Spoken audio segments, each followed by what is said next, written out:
Hello, students. Welcome in this lecture. I hope you all well. બધા મજામાં હશો. Okay, તો આપણે લાસ્ટ લેક્ચરમાં યુનિટ નંબર 8માં અભ્યાસ કરી રહ્યા હતા. જે આપણે જાણીએ છીએ મુજબ એક્ઝામ ઓરિએન્ટેડ યુનિટ ટેક્સ્ચ્યુઅલ નથી પરંતુ ગ્રામેટિક રીતના એ આપણને ઉપયોગી છે, જેમાં ગ્રામરનો ઉપયોગ થયો છે અને અનુસંધાને. એટલા માટે થઈને આપણે યુનિટ રીડ કરીએ છીએ, એનું ટ્રાન્સલેશન જોઈએ છીએ. ઓકે, અને જે કાંઈ એ લેંગ્વેજ ફંક્શન કે ગ્રામેટિક બાબત આપણી સામે આવે તો એમાં પણ આપણે ધ્યાન આપશું. ઓકે, તો યુનિટમાં આપણે અત્યાર સુધી જે માહિતી ગ્રહણ કરી એ મુજબ વિવિધ પક્ષીઓ વિશે ઘણી બધી માહિતી દેવાંગી અને શુભાંગી વચ્ચે શેર થઈ, એટલે કે તમારી ને મારી વચ્ચે શેર થઈ. આપણે એ માહિતીથી પરિચિત થયા. સોરી. અને એમાં ખૂબ જ આપણને મજા પણ આવી. ઓકે, છેલ્લે આપણે જોયું કે દેવાંગી અને શુભાંગી વિશે, ચકલીઓ વિશે વાત થઈ.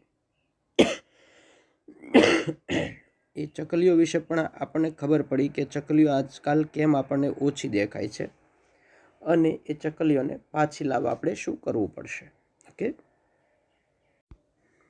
તો એ બાબત આપણી સામે આવી. ચકલીઓ વિશે, ચકલીઓને કઈ રીતના પાછી બોલાવી, બરાબર, અને વિવિધ માહિતી આપણી સામે આવી. એમાં છેલ્લો પ્રશ્ન જે છે શુભાંગીનો આપણી સામે છે. Shubhangi said, please tell me about migratory birds.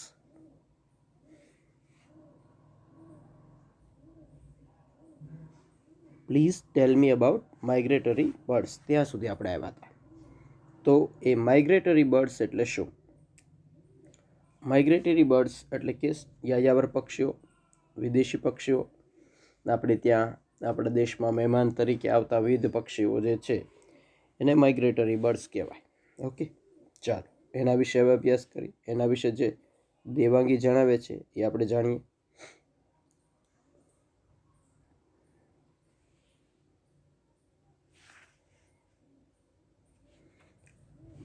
Devangi says, well, Shubhu, every year we have thousands of birds as our guests from Europe, Siberia and other cold countries.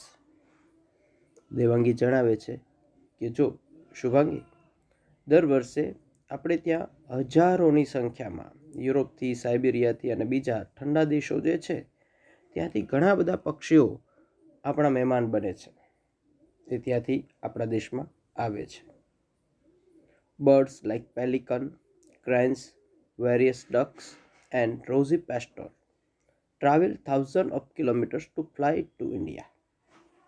વિવિધ પક્ષીઓના નામ આપ્યા છે જે વિદેશી પક્ષી છે, બરાબર. એ વિદેશી પક્ષીઓના નામ આપતા જણાવે છે કે પેલિકન્સ છે, ક્રેન્સ છે, વેરિયસ ડક્સ છે અને rosy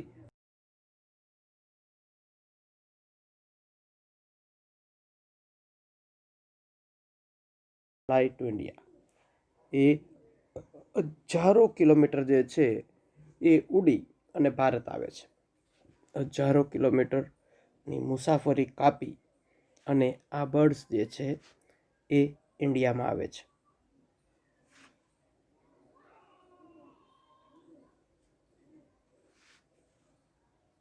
Shubhangi says, Rosie Pastor, this name sounds sweet. What is that? શુભાંગીને જે આ માહિતી મળી એમાં એણે પ્રશ્ન પૂછ્યો કે રોઝી પેસ્ટર નામ તો બહુ મજાનું છે, મીઠું મધુરું નામ છે. What is that? એ કેવું હોય છે? બરાબર, રોઝી પેસ્ટર પક્ષીનું નામ છે, તો એ કેવું હોય? નામ બહુ સરસ છે એટલા માટે પૂછે છે. Devangi said, it is like a bird like our myna. આ જે રોઝી પેસ્ટર જે છે એ આપણું જે મેના પક્ષી છે એની જેવું જ લાગે છે. Rosy pastor is via in Gujarati, બરાબર. ગુજરાતીમાં એને વાયા કે તરીકે પણ ઓળખવામાં આવે છે. Its colour is dull brown and pink. એનો કલર જે છે એ આછો બ્રાઉન અને પિંક હોય છે. Shubhangi said, it is the same one I see during winter flying in the flock. It is the same one I see during winter flying in the flock. એટલે તરત જ કહે છે આ તો એ પક્ષી જેવું જ છે કે જે શિયાળા દરમિયાન મેં એને ફ્લોક એટલે યાદ છે કંઈ ફ્લોક? ઓકે, ફ્લોક શબ્દ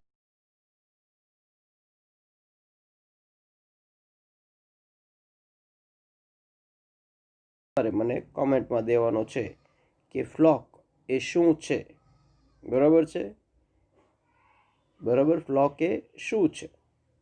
આમ સ્પષ્ટ થોડી હિન્ટ આપી દઉં તો કલેક્ટિવ નાઉનના ટોપિકમાં આ બાબત તમારે જોવાની છે. કલેક્ટિવ નાઉનનો ટોપિક, બરાબર, નાઉન નામનો ટોપિક જે ભણ્યા એમાં કલેક્ટિવ નાઉન મેં તમને સમજાવ્યું છે.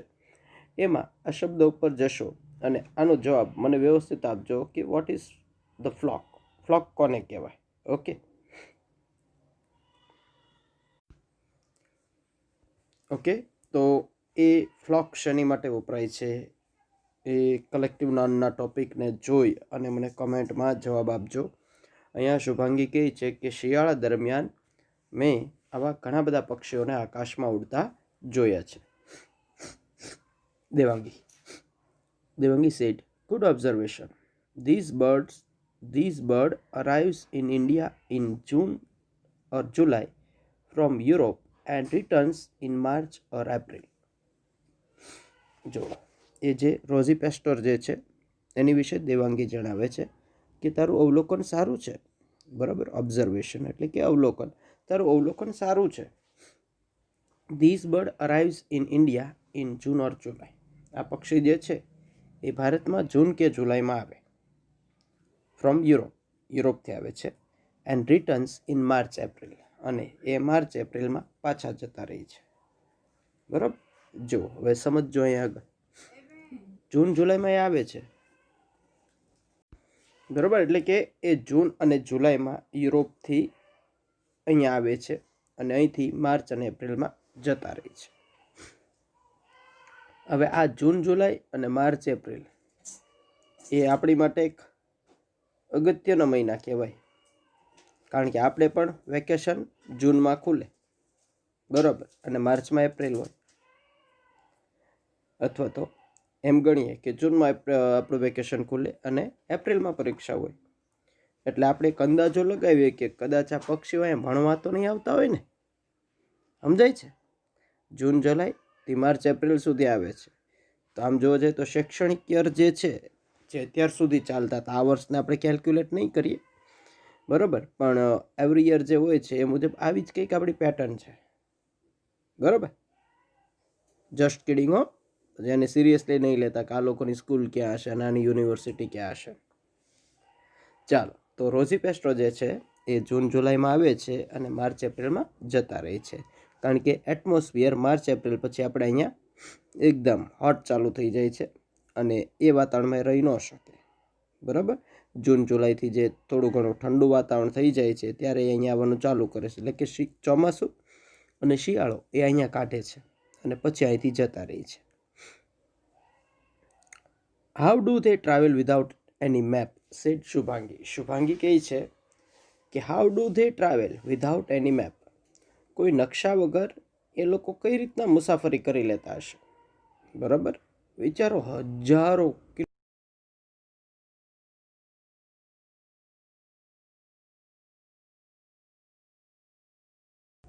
Devangi said, they take help of the sun to find their ways.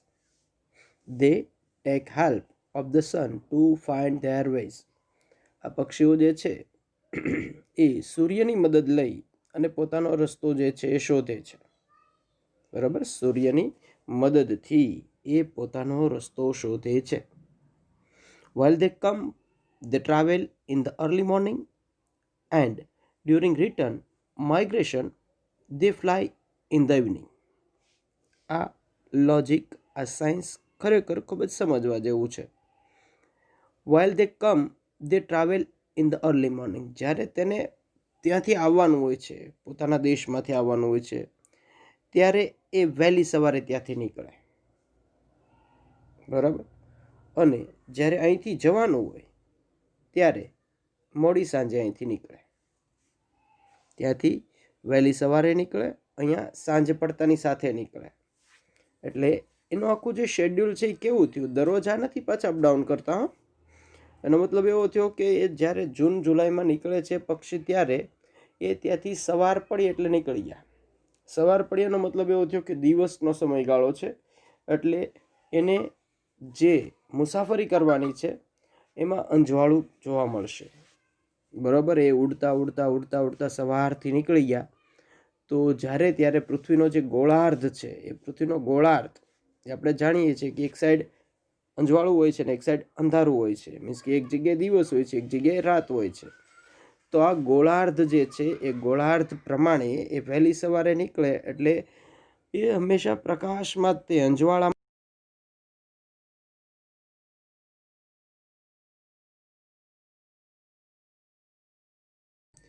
કે સવારમાં વહી જાય અને સાંજે આવી જાય.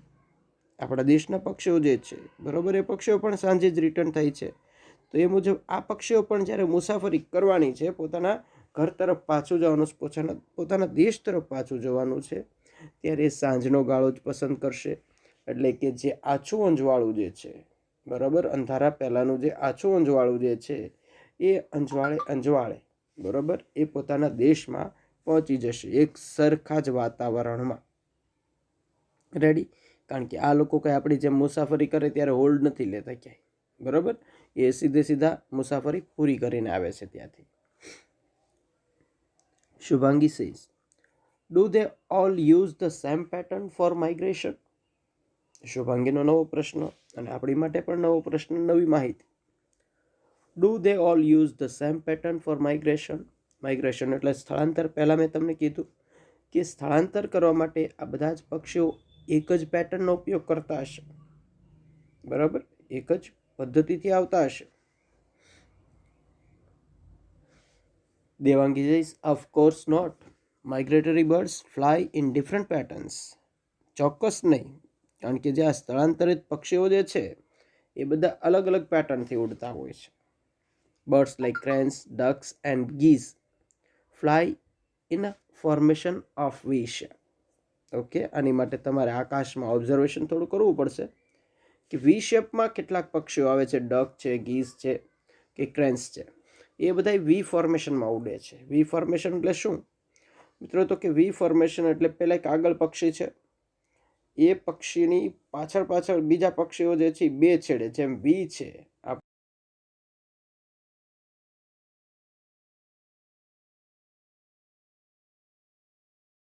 હશે, અને પછી એની પાછળ બે લાઈન એવી રીતના વી શેપમાં હશે.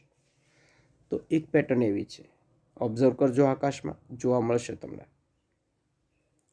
13 ducks, warblers and flycatcher traveling in a group. બીજા જે પક્ષીઓ છે, ડક્સ છે, વેબલર્સ છે અને ફ્લાયકેચર, આ બધા જે છે એ ગ્રુપમાં ટ્રાવેલ કરતા હોય. ગ્રુપમાં ટ્રાવેલ કરતા એનો મતલબ એવો થયો કે સીધે એકબીજાની પાછળ ઉડતા આવતા હોય, બરાબર. 4 લાઈન આગળ છે ને એની પાછળ બીજી 4 છે ને બીજા પાછળ 4 છે, એવી રીતના આખા ગ્રુપમાં આવતા હોય. તો આવી અલગ અલગ પેટર્નથી આ લોકો માઇગ્રેશન કરતા હોય છે.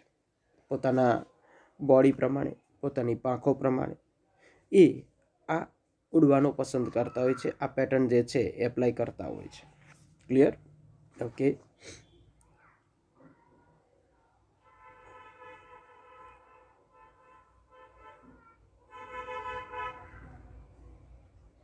Shubhangi says, oh God, how can I remember all the details? Shubhangi કહે છે, અરે ભગવાન, યા આ બધી માહિતી હું કઈ રીતના યાદ રાખી શકીશ? બરાબર. અને આપણને એવું થાય, શુભાંગીનો પ્રશ્ન છે, આપણી માટે એવો પ્રશ્ન થાત જો આ પેપર પરીક્ષામાં હોત, બોર્ડમાં હોત, તો આપણી માટે આ પ્રશ્ન હતો જ. તે એવરી યર હોય છે જે સ્ટુડન્ટ આવે છે એની માટે, પણ આપણી માટે તો હોત. પરંતુ અત્યારે એઝ પર ફોર્માલિટી આપણે રીડ કરીએ છીએ અને સમજીએ છીએ. પાઠ તો મજાનો જ છે. Devangi says, that's easy. એ સરળ છે, સાવ યાદ રાખવું સાવ સરળ છે. Remember this step while birding.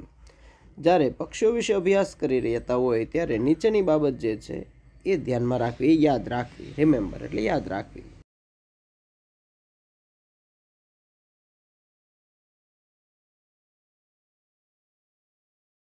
પહેલાં પક્ષીનો કલર જોવાનો છે, એટલે નર કે માદા એનો આઈડિયા આવશે.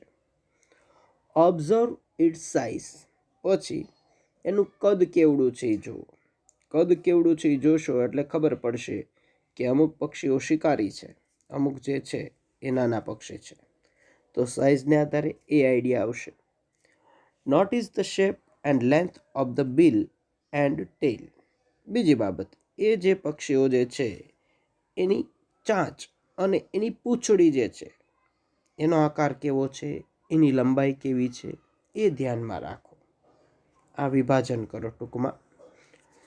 Place upside like perch on a tree or wire and water body, open ground, grassland or sky. એ કઈ જગ્યાએ બેસે છે, મીન્સ કે ઉડતા ઉડતા આવીને કઈ જગ્યાએ ઉતરાણ કરે છે. એ વૃક્ષ પર બેસે છે, એ વાયર પર બેસે છે, એ પાણી પર બેસે છે, એ મેદાનમાં બેસે છે, ઘાસવાળા મેદાનમાં બેસે છે કે પછી આકાશમાં. કઈ રીતના એનું પર્ચ હોય છે એ તપાસ કરો. Apart from these tips you can give your close friends name to that bird whose nature or any characteristic matches with the friend. આ બધી બાબતો ઉપરાંત you can give your close friend's name to that bird whose nature or any characteristic matches with the friend. બીજી બાબત એક એવી પણ છે કે તમારા કોઈ મિત્ર હોય અને મિત્રનો કોઈ પણ લક્ષણ બરાબર છે કે નામ આ પક્ષીની સાથે મળતું આવતું હોય તો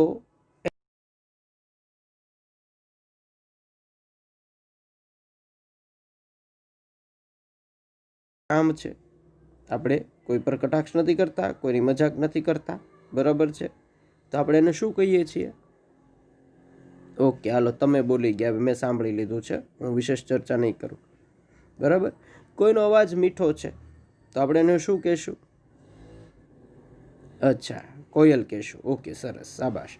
તો એવી રીતના જે છે એ અવાજ છે, કલર છે, બોડી છે, એના આધારે તમે એને ક્લાસિફાઈ કરો અને એને આધારે પણ નામ આપી અને તમે એ પક્ષી વિશે યાદ રાખી શકો છો. Shubhangi says that's true. એ વાત સાચી. Thank you didi for introducing me to the colourful world of birds. અને દીદી તમારો ખૂબ ખૂબ આભાર કે તમે મને આ પક્ષીઓની જે રંગભરી દુનિયા જે છે એની વિશે માહિતી આપી. Devangi says yes my brain fever bird. બરાબર છે, એટલે શું કીધું? હા, મારી brain fever bird. Brain fever bird એટલે એ મારી માટે પ્રશ્ન છે, તમારી માટે પ્રશ્ન છે, અને અહીં જે આપેલા પાત્રો માટે પણ એ છે પ્રશ્ન. મિત્ર સેઝ વોટ ઇઝ ધેટ. મિત્રને કંઈક નવું લાગ્યું કે આ બ્રેન ફીવર બર્ડ શું આવ્યું છે વળી. તો અહીં આગળ આ જે હવે આ ડાયલોગ જે છે તમારી પાસે ટેક્સ્ટ બુક હોય તો અહીંયા નામ બદલી નાખજો. અહીં જે શુભાંગી લખ્યું છે ત્યાં આગળ દેવાંગી લખી નાખવાનું છે. અહીંયા એરર છે મિત્રા, પછી જે શુભાંગી લખ્યું છે એ પ્રિન્ટિંગ મિસ્ટેક છે ટેક્સ્ટ બુકમાં, તો ત્યાં આગળ દેવાંગી લખી નાખો. એ દેવાંગી કહે છે a bird like Shubhangi. Shubhu search about this bird. બરાબર, એટલે દેવાંગી શું કહે છે કે જે શુભાંગી જેવું પક્ષી હોય ને એને બ્રેન ફીવર કહેવાય.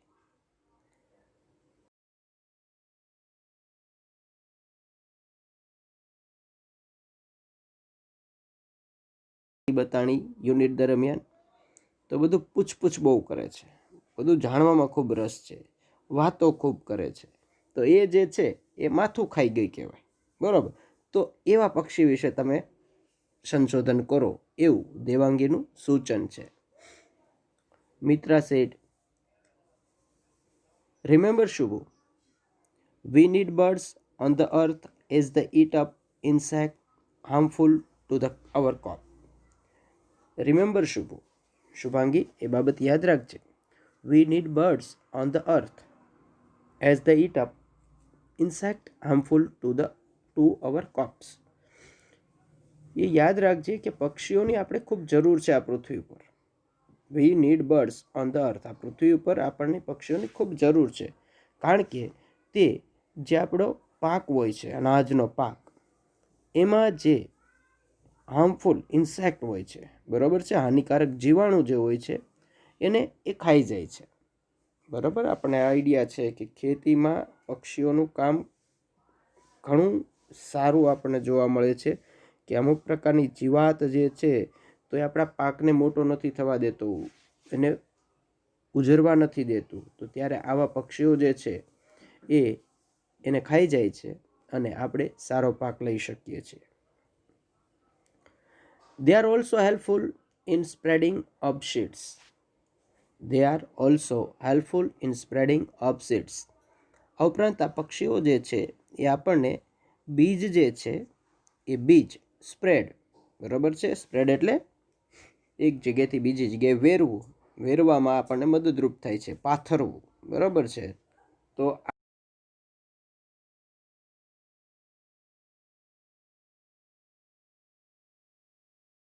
વેરવામાં પણ ઉપયોગી થાય છે. They entertain us with their sweet calls. આ ઉપરાંત એના મીઠા મધુરા ટવકાથી આપણને મનોરંજન પણ પૂરું પાડે છે.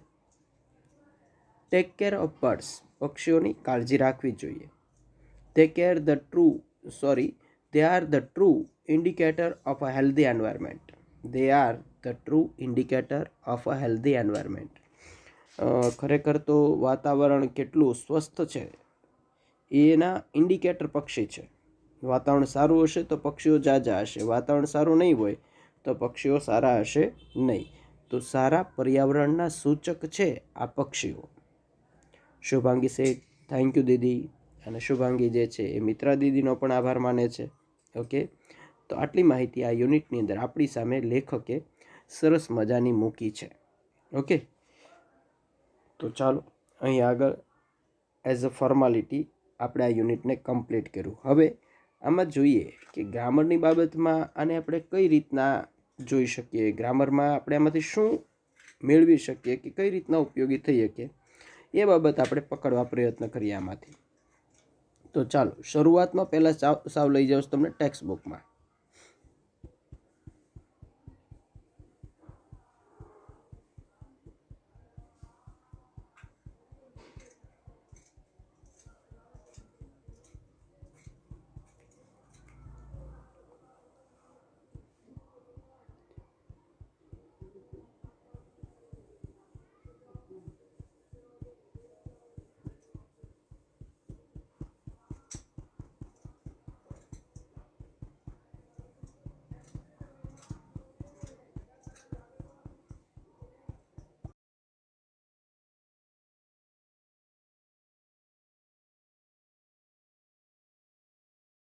છે એની સામે આપણને જે માહિતી આપી છે એમાં ડિસ્ક્રાઇબિંગ પ્લેસ અને પર્સન, ડિસ્ક્રાઇબિંગ પ્લેસ અને પર્સન, આ ઉપરાંત રિલેટિવ પ્રોનાઉન, આવું ટાઇટલ આપ્યું છે. જે ફંક્શન ઉપર ટાઇટલ આપ્યું છે એ ગ્રામર છે આપણું એક પ્રકારનું. તો રિલેટિવ પ્રોનાઉન્સ જે છે એ આપણે જોઈ ગયા જ્યારે આપણે પ્રોનાઉનનું ટેબલ કર્યું ત્યારે, બરાબર. મેં તમને એટલે કલેક્ટિવ નાઉન વિશે પણ વાત કરી યુનિટ દરમિયાન. તો આ જે હેડિંગ જે છે ડિસ્ક્રાઇબ પ્લેસ એન્ડ પર્સન, એના આધારે આ યુનિટમાંથી આપણે અમુક માહિતી જે છે એ કાઢવી પડશે, તૈયાર કરવી પડશે. નો ડાઉટ એ ગ્રામરના ટોપિકમાં તો આપણે સ્વતંત્ર રીતના ઇન્ડિવિડ્યુઅલ ભણવાનું જ છે એ બધું, પણ આમાં પણ એકવાર એ જોઈ લઈએ આપણે. ઓકે, ચાલો હવે ફરીથી એ યુનિટમાં એ લાઈન, એ સેન્ટેન્સ જોઈએ કે જ્યાં આ કોઈ શબ્દનો પ્રયોગ થયો છે. ઓકે ઓકે ચાલો તો હવે આ યુનિટમાં જોઈએ આપણે કે એવા કયા શબ્દો આપણી સામે આવી શકે.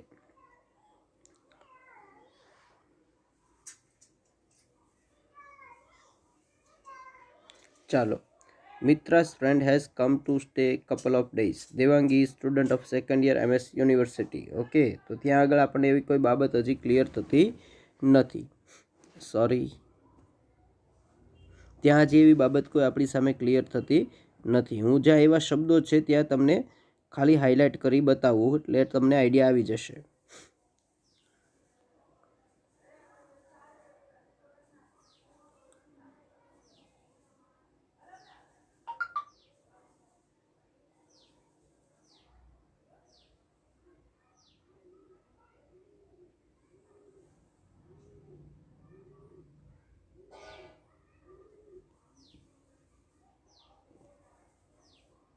ઓકે, તો અહીં આગળ હજી આ સેન્ટેન્સ સુધી આપણી સામે એ ફંક્શનને રિલેટેડ કોઈ સેન્ટેન્સ છે નહીં.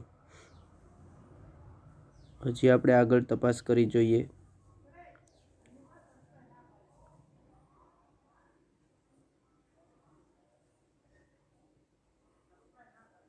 નો, સ્ટીલ નોટ. હજી એવું કોઈ બાબત આપણી સામે આવતી નથી.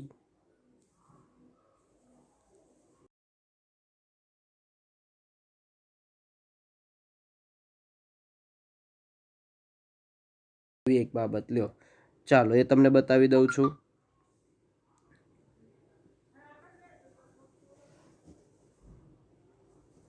અહીં જે વુ, બરાબર, meaning one who takes extra care of his wife, એ વુ જે શબ્દ આપ્યો છે એ શોવિંગ પર્સન માટે છે. શોવિંગ પર્સન માટે છે. કદાચ તમને યાદ હશે કે શરૂઆતના યુનિટમાં આવી બધી બાબત જે છે આવી રીતના આપણે અંડરલાઇન કરતા જતા હતા અને એ રીતના જ આપણે કવર કર્યું હતું. તો એ જે ટાઇટલ છે એનો મતલબ એવો છે કે ગ્રામેટિક ટોપિકમાં આવી બધી બાબત આપણે ઝીણી ઝીણી જોવાની છે. ઓકે, એ હું તમને અલગથી કરાવી દઈશ, કારણ કે આમાં ખોટો સમય આપણો બગડશે. ઓકે, ચાલો, ગુડ બાય, મળીએ નેક્સ્ટ લેક્ચરમાં.